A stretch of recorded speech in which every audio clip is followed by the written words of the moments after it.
Perkenalkan, nama saya Florence Marcelia Kristi Sibulian, NIM 03 2021 022, kelas A, Prodi Nurse 1 tingkat. Saya akan menjelaskan anatomi fisiologi dari sistem pencernaan. Dapat kita lihat ini adalah alat peraga saya, di mana alat peraga ini yaitu sistem pencernaan. Pencernaan memiliki fungsi utama yaitu untuk memindahkan zat gizi air dan elektrolit dari makanan yang kita makan ke dalam lingkungan internal tubuh manusia. Sistem pencernaan terdiri dari dua komponen utama, yaitu yang pertama saluran cerna atau yang biasa kita sebut dengan tractus digestivus, di mana saluran ini panjang yang bermula dari mulut hingga sampai ke anus.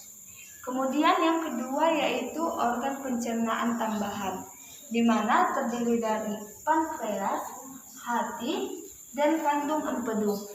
Organ ini terletak di luar dinding saluran cerna dan menyalurkan sekresinya biasanya melalui duktus ke dalam lumen saluran cerna yang ada. Di mana sekarang saya akan menjelaskan atau membahas masing-masing satu persatu saluran pencernaan dan organ pencernaan tambahan. Yang pertama saya akan mulai dari mulut. Mulut itu yaitu pintu masuknya ke saluran pencernaan. Di dalam mulut terdapat bibir. Kita tahu bibir ya kan? Di mana bibir ini memiliki fungsi yaitu berperan dalam artikulasi dan sebagai reseptor sensori. Kedua, di dalam mulut ada tonsil, di mana tonsil berperan sebagai pertahanan tubuh. Ketiga, ovula berfungsi untuk menutup saluran hidung ketika kita menelan. Lalu gigi ada 4 macam, yaitu 1. Gigi seri. Gigi seri itu jumlahnya 8, terletak di depan mulut, 4 di atas, 4 di bawah, di mana fungsinya untuk mengiris makanan, bentuknya pipih dan tajam. Kedua, gigi taring, di mana gigi ini memiliki jumlahnya 4, menjadi gigi paling tajam dari gigi yang lain, di mana untuk merobek makanan. Ketiga, gigi geraham depan, untuk mengunyah dan melembutkan makanan. Lalu, gigi geraham bungsu. Gigi geraham bungsu ini muncul paling akhir, sekitar 18 hingga 20 tahun. Lidah, lalu di lidah. Lidah itu sebagai bahan pengaduk makanan. Alat pengaduk makanan sebagai alat atau organ pengecap, di mana kemudian membantu membersihkan rongga mulut, yaitu dan membantu untuk berbicara. Sebagai organ pengecap, lidah ini memiliki 4 bagian, yaitu yang pertama lidah bagian tepi depan merasakan asin, lidah bagian ujung merasakan rasa manis, lidah bagian samping merasakan rasa asam, lidah bagian belakang merasakan rasa pahit. Kemudian di dalam mulut ada kelenjar ludah. Kelenjar ludah berfungsi untuk menghasilkan air liur. Fungsi air liur ini yaitu sebagai membantu membilas residu, membantu berbicara, mempermudah gerakan bibir dan lidah. Kemudian ada faring. Faring ini terbagi atas 3, yaitu nasofaring, orofaring, dan nasofaring, yaitu penghubung mulut dengan esofagus. Lalu kemudian ada esofagus. Esofagus ini panjangnya sekitar 20-25 cm, di mana esofagus ini berfungsi untuk jalur lewatnya makanan menuju ke lambung. Ada 3 lapisan, yaitu tunika mukosa, tunika submukosa, dan tunica muscularis. Kemudian esofagus ini memiliki dua sphincter, di mana sphincter yang pertama yaitu pharyngoesophagus. Pharyngoesophagus ini terletak antara faring dan esofagus, sekitar di sini letaknya.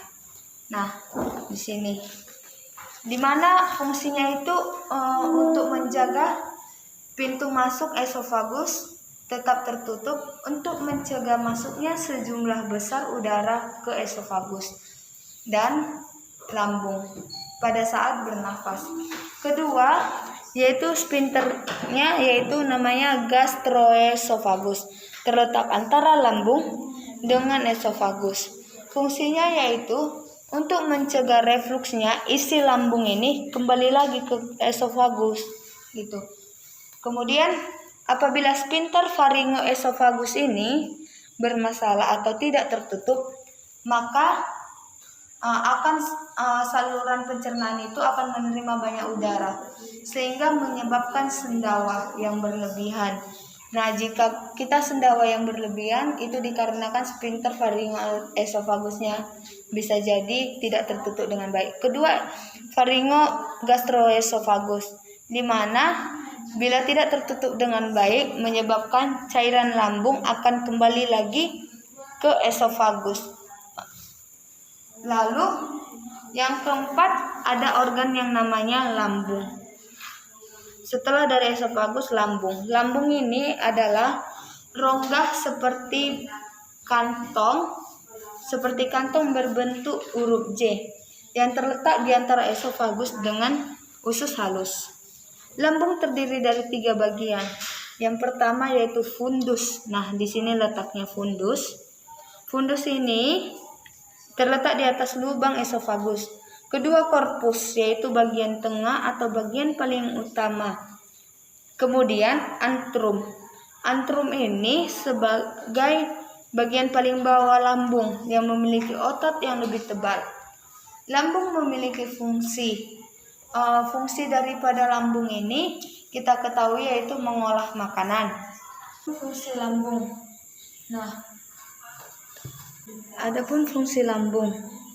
Ini fungsi lambung itu yang pertama yaitu mengolah makanan, memilah dan menyingkirkan zat berbahaya, menyimpan makanan, menyerap zat yang baik untuk tubuh. Lalu kemudian habis dari lambung kita lanjut ke usus halus. Di usus halus ini tempat penyerapan sari makanan dan tempat terjadinya proses pencernaan yang paling panjang. Panjangnya sekitar 8,25 meter.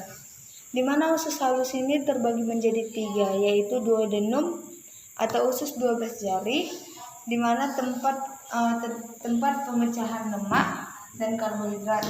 Lalu jejunum atau usus kosong, di mana fungsinya itu sebagai penyerapan dan pencernaan makanan. Panjangnya sekitar 7 meter. Dan ileum itu usus penyerapan, di mana penyerapan sari-sari makanan. Panjangnya sekitar 1 meter. Lalu setelah dari usus halus, lanjut ke usus besar.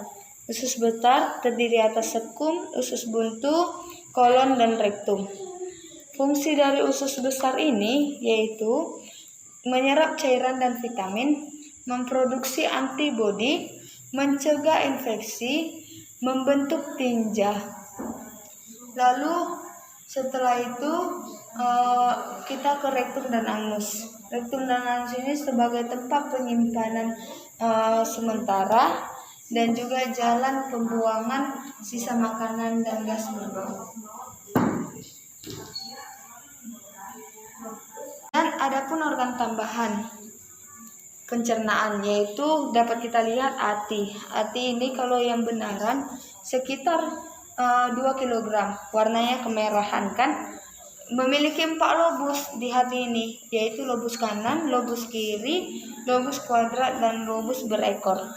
Fungsinya hati itu yaitu membantu metabolisme lemak dan protein, menawarkan racun, menjaga keseimbangan zat makanan dalam darah. Lalu yang kedua, pankreas. Pankreas ini terletak di dekat ventriculus atau rongga perut kiri. Panjangnya pankreas ini sekitar 15 cm. Dan lebarnya 5 cm. Seperti bentuknya itu seperti ikan atau tabung. Fungsinya itu menghasilkan hormon insulin, mengatur atau menurunkan kadar gula dalam darah. Kemudian menghasilkan getah pankreas yang banyak mengandung enzim. Lalu yang ketiga ada yang namanya empedu. Nah, kita lihat ini empedu, kandung empedu. Empedu ini disekresikan dari hati. Kemudian empedu ini mengandung garam empedu, kolesterol, dan bilirubiin. Sekian dari penjelasan saya tentang organ saluran cerna dan juga organ tambahan pencernaan.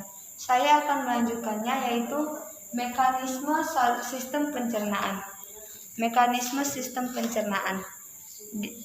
Makanan masuk dari mulut, kemudian diolah menggunakan ada tadi gigi, lidah, terus di dalam mulut ada kelenjar ludah, air liur gitu kan. Terus selanjutnya makanan itu akan masuk ke faring. Nah, di faring ini berfungsi untuk penyekat antara mulut dengan hidung. Lalu makanan itu masuk ke esofagus. Ini esofagus yang panjang ini dapat kita lihat. Kemudian habis itu makanan itu masuk ke lambung. Nah, di lambung ini sudah makanan itu tidak berbentuk makanan seperti awal kita tadi. Makanan itu sudah dipecah menggunakan enzim-enzim dan lain-lain. Nah, setelah dari lambung kita menuju ke usus halus. Setelah dari usus halus kita akan ke usus besar. Nah, di usus besar ini kemudian akan ke rektum. Di rektum inilah makanan yang tadi awalnya kita makan telah menjadi feses. Tapi di rektum ini feses itu tidak dikeluarkan, yaitu sebagai tempat penyimpanan feses sementara. Kemudian anus itu jalur lewatnya feses atau gas-gas yang berbau, di mana feses yang telah siap untuk dikeluarkan dari rektum akan melalui anus.